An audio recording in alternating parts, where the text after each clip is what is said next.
আসসালামু আলাইকুম। আজকে আপনাদেরকে আমি সাবুদানা রসমালাই বানিয়ে দেখাবো। এই রসমালাইয়ের রেসিপিটা এখন ভাইরাল রেসিপি। আপনারা এখন ইউটিউবে ঘাটলেই দেখতে পারবেন। এই রসমালাই রেসিপিটা এখন ভাইরাল হয়ে গেছে রীতিমতো। তো আমি চিন্তা করলাম এই ভাইরাল রেসিপিটা কেন মিস করব, আমিও এটা বানিয়ে ফেলি। এই রসমালাইটা এত মজা হয়, আপনারা না বানিয়ে খেলে বিশ্বাসই করতে পারবেন না। আপনারা অবশ্যই বাসায় এটা আমার এই রেসিপিটা ফলো করে বাসায় বানিয়ে খেয়ে দেখবেন। এতটাই মজা হয় এবং খুব সহজ এবং অল্প সময়ে করা যায়। তো চলুন রেসিপিটা দেখে নেই।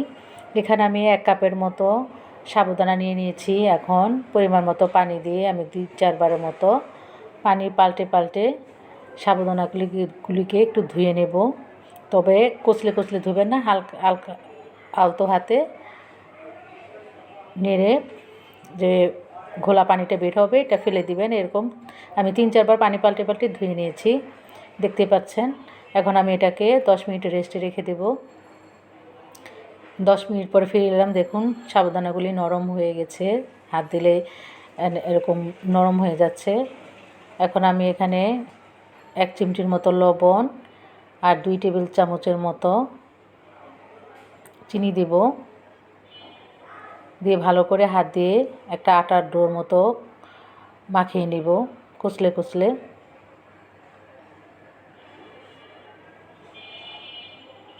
একেবারে কচলে পুরোপুরি ম্যাশ হবে না, একটু আস্তে আস্তেও থাকবে সাবুদানাগুলি।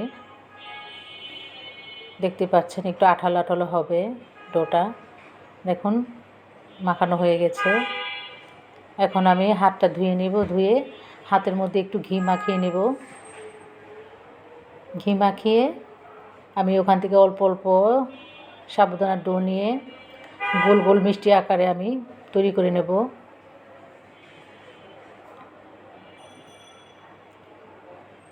এবং আপনারা মিষ্টির আকারটা একটু ছোট বা বড় করতে পারেন। আমি খুব একটা ছোটও করিনি, আবার খুব একটা বড় সাইজও করিনি। এরকম সাইজ করে বানিয়ে নিচ্ছি একে একে। আপনারা চাইলে একটু লম্বাটে শেপও করতে পারেন, কিন্তু আমি এখানে গোল শেপ করেছি। চমচমে শেপও করতে পারেন আপনারা। তবে একে একে সবগুলি সাবুদানার বল বানিয়ে নিলাম, দেখতে পাচ্ছেন। চুলায় আমি 1 লিটারের মতো দুধ বসিয়ে দিয়েছি সসপ্যানে। দুধটাকে এখন আমি জাল দিয়ে বলক তুলে নেব। দুধে যখন বলক চলে এসেছে, এখন আমি একটু চামচের সাহায্যে একটু নেড়ে দিচ্ছি।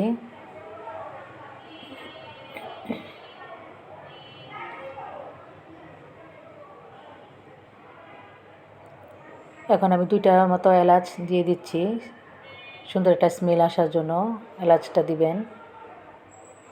আপনারা চাইলে এলাচটা গুঁড়ো করেও দিতে পারেন। দিয়ে একটু নেড়ে দিচ্ছি। এখন আমি সাবুদানার সেই বলগুলি তৈরি করে রেখেছিলাম, সেই বলগুলি একে একে আমি দিয়ে দিচ্ছি গরম দুধের মধ্যে। একটু সাবধানে দিবেন, একটার সাথে একটা যাতে লেগে না থাকে। খুব আলতো হাতে আমি বলগুলিকে দুধের মধ্যে ছেড়ে দিলাম। একে একে সবগুলি সাবুদানা বল আমি দুধের মধ্যে দিয়ে দিচ্ছি। এখন চামচ দিয়ে একটু নেড়ে দিচ্ছি যাতে নিচে না লেগে যায়। খুব সাবধানে নাড়তে হবে, নাহলে ভেঙে যাবে বলগুলি। এখন চুলার আঁচটা একেবারে লো করে আমি ঢেকে দিচ্ছি। ঢেকে 15-20 মিনিটের মতো এইভাবে আমি সাবুদানা বলগুলিকে সিদ্ধ করে নেব। আর এর মধ্যে ফাঁকে ফাঁকে আমি ঢাকনা খুলে নেড়ে চেড়ে দেব।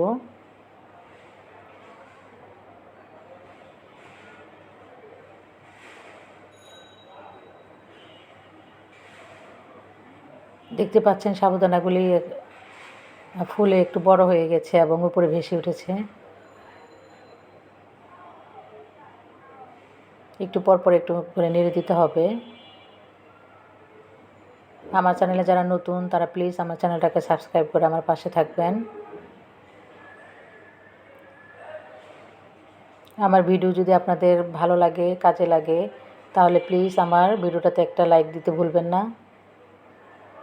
এখন সাবুদানা বলগুলি সিদ্ধ হয়ে গেছে। এখন এখানে আমি স্বাদ অনুযায়ী চিনি দিয়ে দিলাম। আপনারা যে যেরকম মিষ্টি খান সেই অনুযায়ী চিনি দিবেন। চিনি দিয়ে একটু নেড়ে চেড়ে দিচ্ছি। চিনিটা আপনার প্রথমে দিবেন না, যখন সাবুদানা বলগুলি সিদ্ধ হয়ে যাবে মিষ্টিগুলি তখন চিনি দিবেন। এখন এখানে আমি কোয়ার্টার কাপের মতো গুঁড়া দুধ দিয়ে দিলাম। আপনারা চাইলে চিনির পরিবর্তে এখানে কনডেন্স মিল্কও ব্যবহার করতে পারেন। গুঁড়া দুধ দিয়ে ভালো করে নেড়ে চেড়ে দিচ্ছি।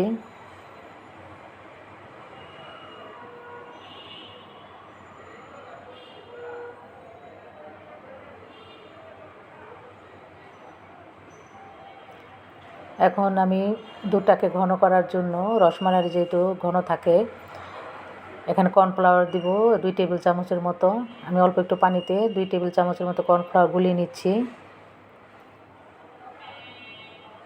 এখন কর্নফ্লাওয়ার গোলাটা আমি দুধের মধ্যে দিয়ে দেব।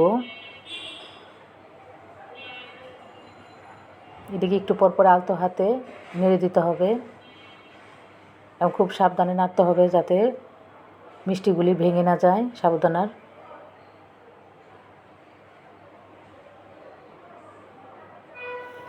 কর্নফ্লাওয়ার গুলে রেখেছিলাম, সেই কর্নফ্লাওয়ার গুলাটা এখন দিয়ে দিচ্ছি।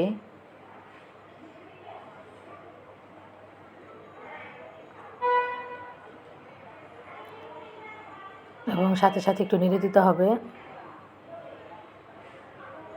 এখন চুলার আঁচটা মাঝারি করে দিয়েছি।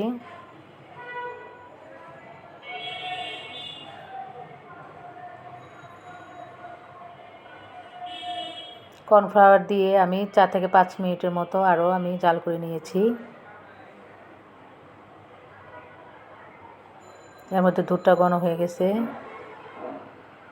মিষ্টিগুলো সিদ্ধ হয়ে গেছে।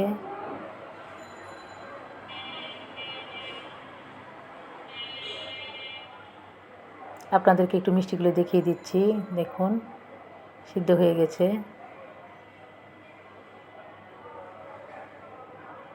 দেখুন নরম তুলতুলে। তো তৈরি হয়ে গেছে এখন রসমালাইটা আমার। এখন আমি একটি পরিবেশন করে দেখাচ্ছি আপনাদেরকে। দেখতে যেরকম লোভনীয় হয়েছিল, খেতে ভীষণ মজা হয়েছিল। এখন আমি কিছু বাদাম উপরে দিয়ে দিচ্ছি। এখানে কাঠবাদাম আর পেস্তা বাদাম উপরে ছড়িয়ে দিচ্ছি। চাইলে আপনারা কিশমিশও দিতে পারেন। তো তৈরি হয়ে গেল সাবুদানার রসমালাই। আশা করি আমার রেসিপিটা আপনাদের ভালো লেগেছে। সবাই ভালো থাকেন, সুস্থ থাকেন। আল্লাহ হাফেজ।